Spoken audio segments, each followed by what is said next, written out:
विश्वनाथ की जय। और आइए, हम लोगों ने कल कथा श्रवण किया कि किस प्रकार भगवान कपिल ने अपनी मैया देवहूति को उपदेश किया। और आगे श्री मैत्री जी कहते हैं, विदुर जी महाराज मनु के पुत्रियों का वर्णन करते हुए कहते हैं, देवहूति का वर्णन किया। देवहूति का विवाह कर्दम ऋषि के साथ हुआ, आकृति का विवाह ऋषि प्रजापति के साथ हुआ और प्रसूति का विवाह प्रजापति दक्ष के साथ हुआ।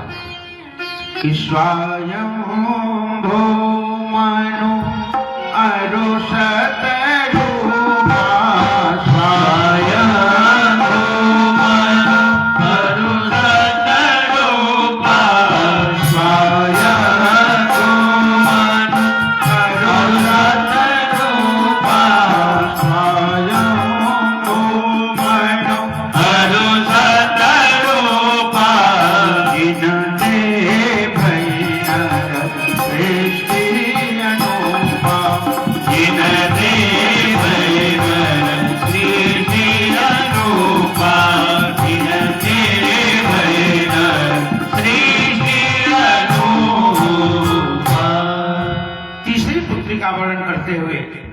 का वर्णन करते हुए मैत्री जी कहते हैं, हे विदुर जी, प्रसूति का विवाह दक्ष प्रजापति के साथ हुआ और कहते हैं कि दक्ष ने अपनी पुत्रियों का विवाह 13 पुत्रियों का विवाह धर्म के साथ, एक अग्नि को ब्याही, एक शंशु को ब्याही, और कहते हैं कि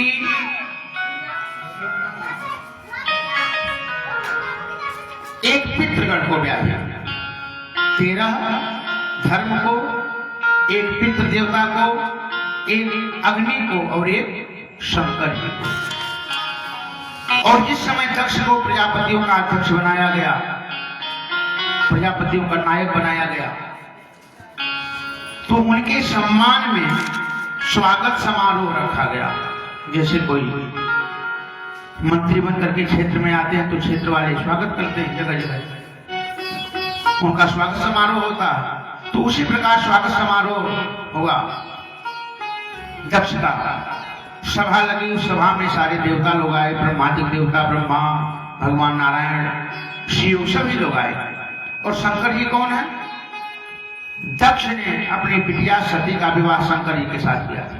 तो शिव जी भी वहां उपस्थित थे, सारे देवता लोग थे, सभा लगी हुई थी। श्री मैत्री जी कहते हैं, विदुर जी, सभा का नियम होता है। क्या नियम होता है? कि जो सभापति होता है वह पहले बोलता है, उसी से प्रारंभ होता है, सभापति से। लेकिन जब ही दक्ष आए, सब लोग जय हो महाराज की जय हो, महाराज की जय हो, सब लोग जय करने लगे। दक्ष बड़ा प्रसन्न हुआ, वाह हमारी जय जयकार हो रही है। अच्छा, सम्मान सबको अच्छा लगता है, सम्मान सबको अच्छा लगता है, लेकिन विडंबना है कि यदि आप कहीं गए और पहले से आपने मन में सोच रखा है कि हमें सम्मान मिलेगा वहां, तो आप बहुत बड़ी गलती की। क्यों?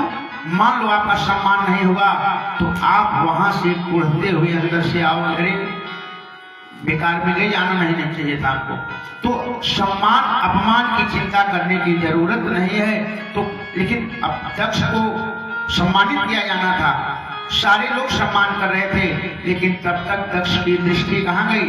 दक्ष महाराज की दृष्टि चली गई शंकर जी के ऊपर। अरे सब लोग साष्टांग दंडवत कर रहे हैं और मेरा दामाद कुछ बोल ही नहीं रहा। शंकर जी तो भजन में लीन थे।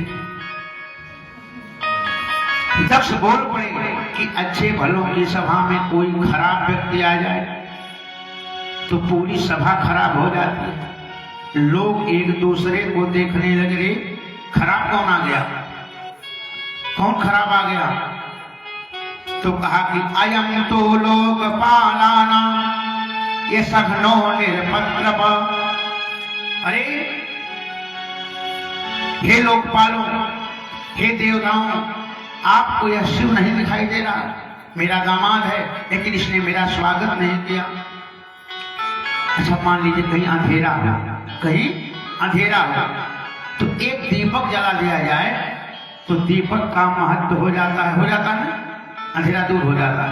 अब मान लो दीपक जल रहा हो, 100 वाट का बल्ब जला दिया जाए तो दीपक का महत्व कम हो जाता है। अब मान लो बल्ब जला और उसी के साथ हैलोजन जला दिया जाए जो बड़ा वाला लगा है, तो उसका बल्ब का भी महत्व कम हो जाएगा। और मान लो हैलोजन जल रहा हो, सूर्य देव प्रकट हो जाएं तो उसका भी कोई महत्व नहीं। तो कहा कि उस सभा में शंकर जी कैसे हैं? कहा कि शंकर जी कैसे हैं? करोड़ों करोड़ों सूर्य के समान चमकने वाले हैं और स्वयं प्रकाशित है भगवान शिव। मैया पार्वती कहती है ना कि विश्वनाथ मम नाथ पुरारी, विश्वनाथ मम नाथ पुरारी, विश्वनाथ मम नाथ पुरारी, विश्वनाथ मम नाथ पुरारी, त्रिभुवन महिमा विदित तुम्हारी, त्रिभुवन महिमा विदित तुम्हारी। भगवान की जय। कहा कि शंकर जी शांत बैठे हुए भजन में लीन है, लेकिन दक्ष की दृष्टि, अच्छा कितने लोगों ने प्रणाम किया, इस पर दक्ष की दृष्टि नहीं गई। इस पर गई, किसने प्रणाम नहीं किया। स्वभाव होता है भक्त का। तो दक्ष की दृष्टि शंकर जी की तरफ गई और भला बुरा कहने लगा। अरे अच्छे भलों की सभा में दुष्ट आ गया तो लोग देखने लगे, कहा रे शिव नहीं दिखाई दे रहा, यद्यप मेरा दामाद है, मेरा जामाता है, लेकिन इसने मेरा सम्मान नहीं किया और मेरी मति मारी गई थी। मैंने बूढ़े ब्रह्मा के कहने के कारण अपनी सुंदर मृगनयनी कन्या का विवाह, सती का विवाह इस बंदर जैसे आंख वाले के साथ कर दिया। तब तक शिव जी के गण थे नंदीश्वर। नंदीश्वर की भी आंख बंदर जैसी थी। नंदीश्वर उठकर खड़े हो गए।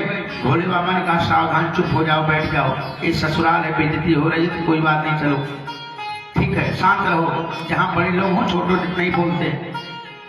डांट दिया नंदीश्वर को। दक्ष महाराज बोलते गए, क्या बोल रहे हैं शंकर जी को कि प्रेतावासेषु घोरेषु प्रेतै भूत गणै वृतै अट उत्तम वाप नग्नो शतुकेशो हसन रुदन। बोले सच्चिदानंद भगवान की जय। कहा कि प्रेतावासेषु घोरेषु, अरे यह शिव प्रेतों के साथ निवास करता। शंकर जी कैसे रहते हैं? भूत प्रेतों के साथ रहते हैं, अगल बगल उनके भूत प्रेत चारों तरफ रहते हैं।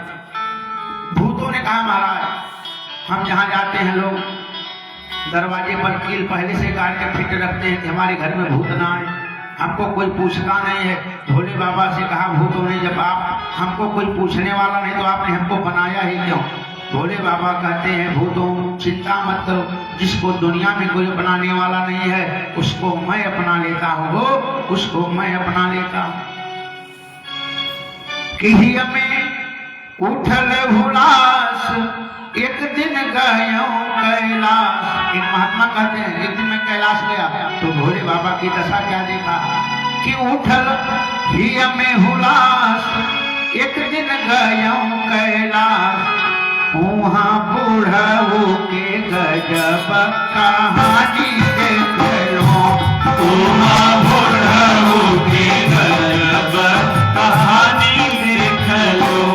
इधर हिया में हुलास एक दिन गयो कैलाश, हिया में हुलास एक दिन गयो कैलाश। वहाँ बूढ़ऊ के गजब कहानी देख लो, उमा बूढ़ऊ के गजब कहानी देख लो।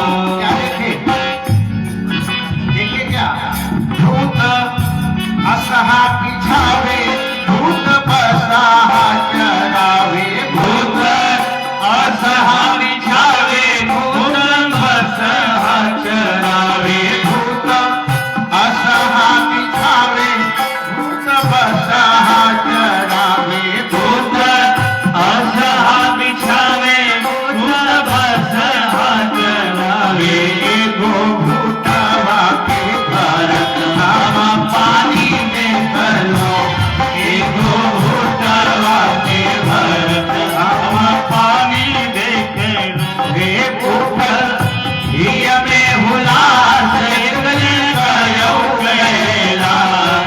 उठल हिया में हुलास एक दिन गयो कैलाश। वहाँ बूढ़ऊ के गजब कहानी देख लो, उमा बूढ़ऊ के गजब कहानी देख बोले शंकर भगवान की जय। दक्ष ने कहा कि चिता भस्म कृत स्नान, कहा कि यह चिता की राख को लपेटते हैं तो हमारे दामाद, लेकिन एक भी काम ठीक नहीं। मानो शंकर जी, अच्छा शंकर जी शरीर में क्या लपेटते हैं? चिता की राख।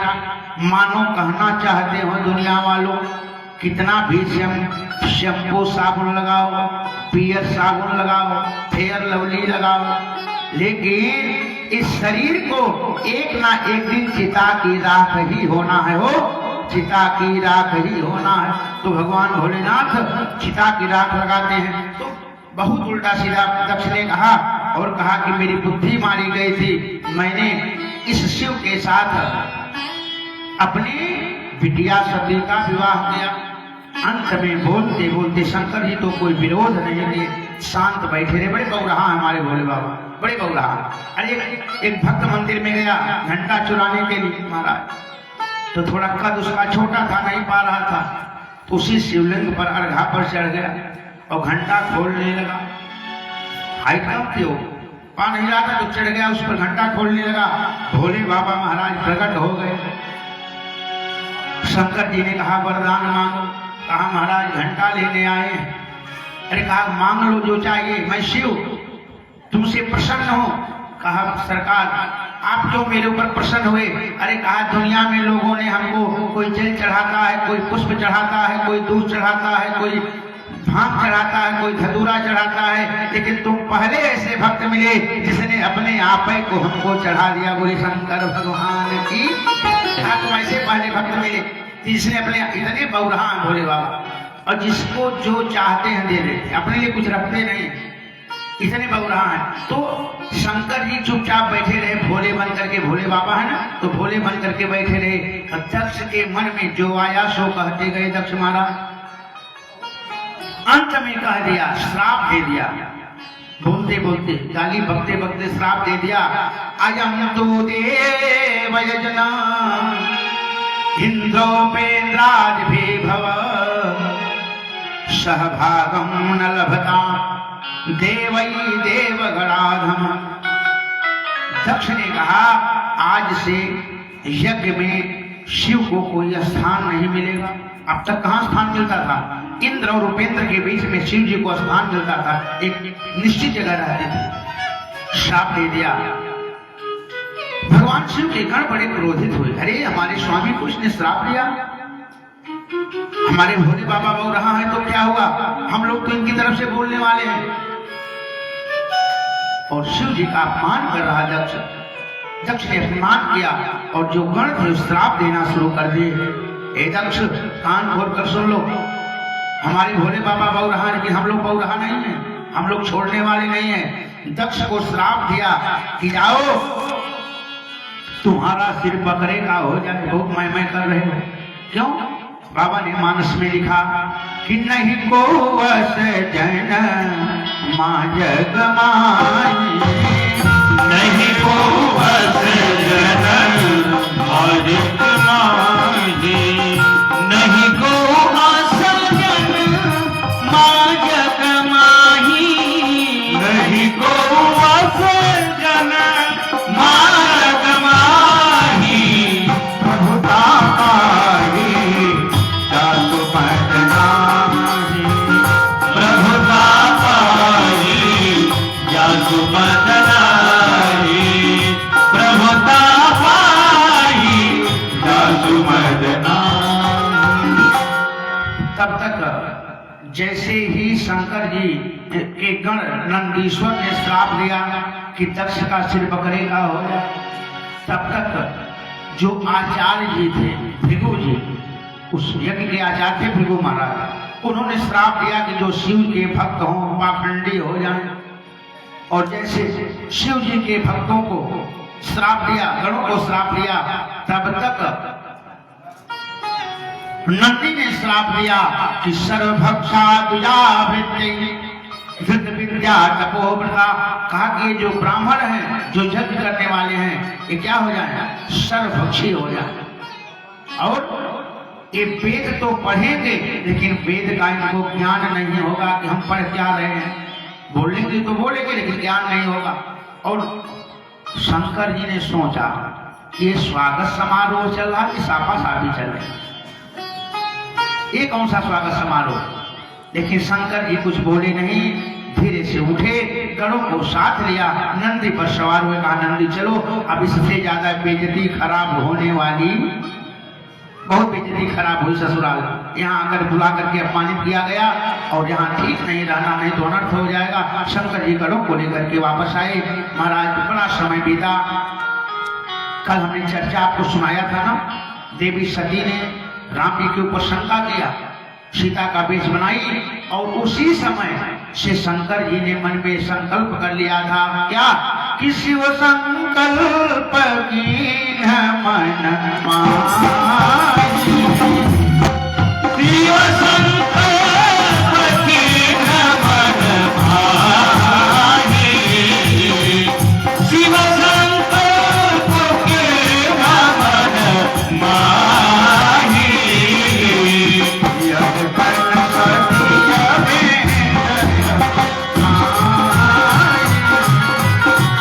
ये गान सतिया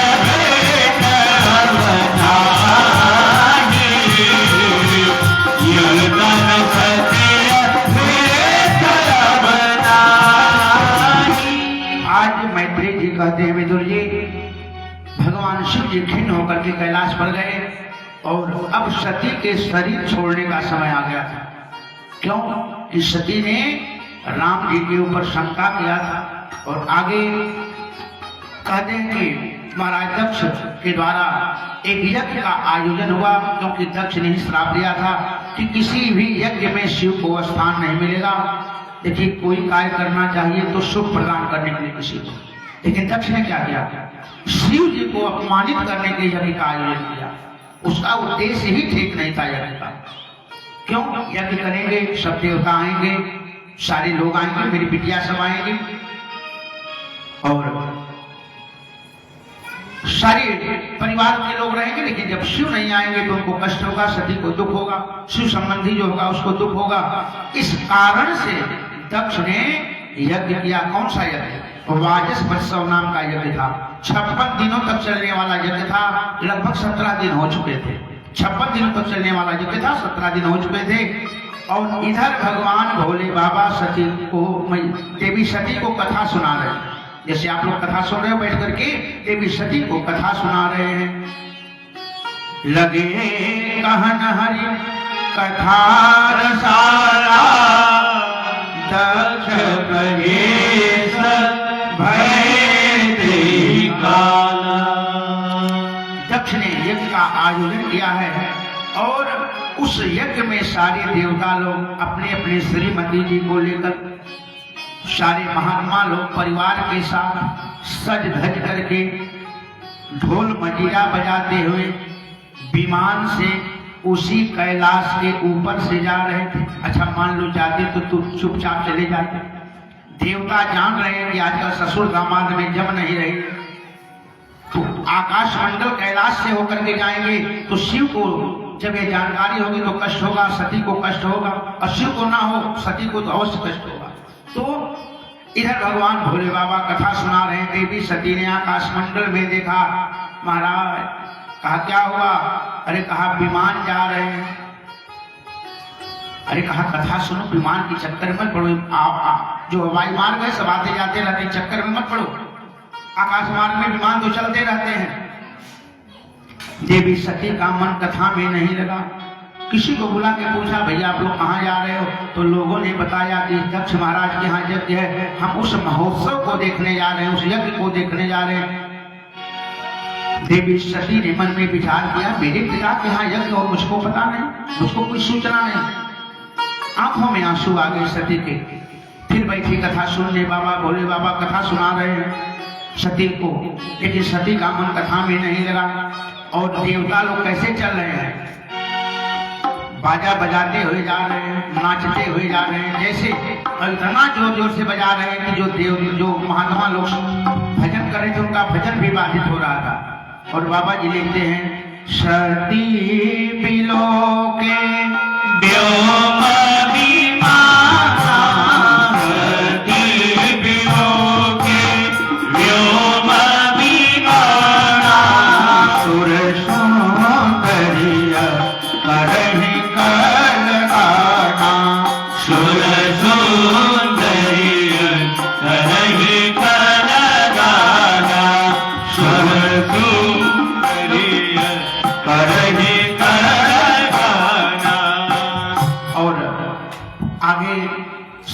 जी कहते हैं विदुर जी, देवी सती का मन चंचल हो उठा। देवी सती ने कहा शिव जी से, हे नाथ, हे स्वामी, हे देवाधिदेव महादेव भूत धाम बाबा विश्वनाथ, मैंने सुना है कि आपके ससुर जी यज्ञ कर रहे हैं। अब देखिए सती की भाषा शैली सुनिए। सती ने नहीं कहा कि हमारे पिताजी के यहाँ यज्ञ हो रहा, क्या कहा? हे भोलेनाथ, आपके ससुर जी के यहाँ यज्ञ हो रहा है। प्रजापति से ससुरस्य सांप्रतम निर्यापितो यज्ञ महोत्सव। हे भोलेनाथ, आपके ससुर जी के यहाँ यज्ञ हो रहा। अच्छा, ये माताएं हमेशा चाहती हैं कि हमारे पिता की मर्यादा बनी रहे। पिता चाहे गरीब हो चाहे अमीर हो, जैसा भी हो, ये कभी पिता को दुखी नहीं देखना चाहते। ध्यान दीजिएगा, बेटा अभी पिता बीमार पड़ जाए तो बेटा ससुराल चला जाता है। ध्यान दीजिएगा, पिता बीमार हो जाए तो बेटा ससुराल चला जाएगा घर से, लेकिन बिटिया को पता चले कि हमारे पिता की तबीयत खराब है तो अपने ससुराल वालों से लड़ झगड़ करके बेटी अपने पिता के पास आ जाती है और तब तक रहती है जब तक पिता स्वस्थ नहीं हो जाते। लेकिन इन बेटियों को लोग क्या कहते हैं? जब तक विवाह नहीं होता है लोग क्या कहते हैं कि पराए घर जाना है, और विवाह करके जब ससुराल गई तो ससुराल वाले कहते हैं पराए घर से आई है। यही कहते हैं। मछली सड़कों ने बड़ा सुंदर लिखा कि अबला जीवन हाय तेरी यही कहानी, आंचल में है दूध आंखों में पानी। तो कहा कि आज देवी सती रो रही हैं। भोले बाबा ने कहा क्या हुआ, क्यों उदास हो गई? हम जानना चाहते हैं, पिता से मिले बहुत दिन हो गया, मैया से मिले बहुत दिन हो गया। अरे हमारे यहाँ यज्ञ है, हमारी बहनें आई होंगी, बहनोई आए होंगे, कितना बढ़िया उत्सव होगा, वहां सजा होगा। भगवान भोले बाबा ने कहा ठीक तो है, बात सही है। एक ऐसा बताओ सती, कोई चिट्ठी पत्री आई थी, कोई कुछ सूचना, कोई चिट्ठी पत्री, कोई संदेशा? अरे कहा महाराज, कथम सुताया पृथगेह कौतुकम निशम्य देह सुरवर्यनेंगते। कहा कि पिता के घर, मित्र के घर, गुरु के घर बिना बुलाए जाया जा सकता है, इसमें संदेशा की कोई जरूरत नहीं। अच्छा, जब जिस समय विवाह होता है ना तो पंडित जी लोग सप्तपदी सुनाते हैं, 7 वचन। कितने वचन सुनाते हैं? 7 वचन। तो उसमें एक वचन यह भी है, कन्या कहती है कि अनाहुता गमिष्यामि, कहा कि मैं बिना बुलाए पिता के घर कभी भी जा सकती हूँ और आप वहां जाकर के मुझको अपमानित नहीं करो। तो सती ने उपाध्याय दिलाया भगवान भोलेनाथ को कि मैं जा सकती हूँ, मेरे पिता हैं, माता हैं, हो सकता है किसी कारणवश निमंत्रण नहीं आया हो। भोले बाबा समझाने लगे, देवी बात तो ठीक कर रही हो, लेकिन मान लो हम किसी के घर जाएं और हमको देख करके उसका 150 ग्राम खून जल जाए और उसे देख करके हमारा खून जल जाए, तो ऐसी जगह जाने की जरूरत नहीं। कियावत ही हर्षो नहीं और नैनन नहीं स्नेह, तुलसी महान जाइए कंचन बरसे। अच्छा देखिए, आंख भी बड़ी गजब की है। आंख एक किसी को देख करके जल भर जाते हैं और किसी को देख करके प्रसन्न हो जाते हैं। आंख की बड़ी करामात है। तो कहा कि देवी सती वहां जाने पर केवल अपमान होगा, और जो बात देवी सती को भोले बाबा आज तक नहीं बताए थे अब उस बात को बता रहे कि एक बार ऐसा ऐसा हुआ, आपके पिता हमसे विरोध मान रहे हैं और उसी विरोध के चलते उन्होंने यह आयोजन किया है। देवी वहां जाना ठीक नहीं। क्यों? तुम बड़ी भोली हो, हमारा अपमान तो अपना अपमान तो सह लोगी, लेकिन हमारा अपमान सहन नहीं होगा।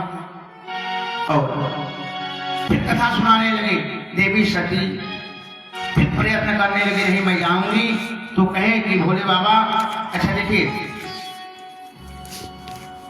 देवी सती ने पहले निवेदन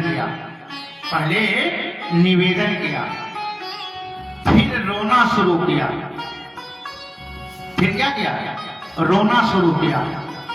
और जब रोने से काम नहीं बना तो लाल लाल आंखें निकाल करके मानो रोषपूर्ण आंखों से देखने लगी कि अभी शंकर जी को जला करके भस्म कर देंगे। 3 रूप हो गया सती का। क्यों? सती ने जीवन में कभी शंकर जी की बात माना नहीं।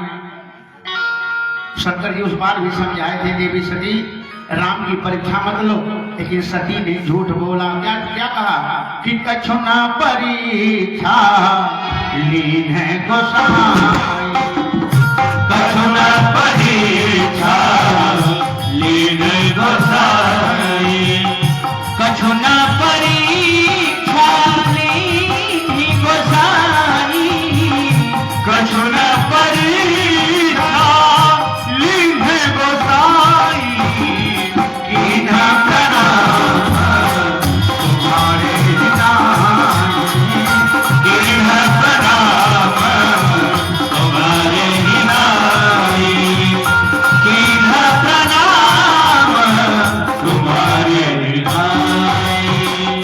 और आज देवी सती रोषपूर्ण नेत्रों से शंकर जी को देखने लगी, मानो जलाकर भस्म कर देंगी। तो शंकर जी ने कहा, देवी एक काम करो, बड़ी इच्छा है आप जाओ, मैं आपको रोकने वाला नहीं हूं। क्यों? मानो शंकर जी कहना चाहते हो दुनिया वालों, हमको आपको सूत्र दिया शंकर जी ने, क्या कि पहले अपना पुरुषार्थ करो, पुरुषार्थ करो, और करते करते पुरुषार्थ थक जाओ तो भगवान के ऊपर छोड़ दो। क्यों? अब भगवान आप ही देखो। क्यों? कि जैसे हो भवितव्यता और तैसी लगे सहाया, पुनया वेता ही पर ताहि कहाँ ले जाए। देवी सती जब तैयार हो गए, बोले और कहा जा रहे हो? हाँ बिल्कुल जा रहे हैं। तो कहा काम करो, कहा काम करो, ये सब जो अपना श्रृंगार आदि सामग्री है सब ले जाओ, तोता मैना को ले जाओ। क्यों? क्योंकि मैं भजन करूंगा कि तोता मैना को दाना खिलाऊंगा, ये सब ले जाओ जो सामग्री अपनी। सती ने कहा मैं आऊंगी वापस, आना तो ले आना।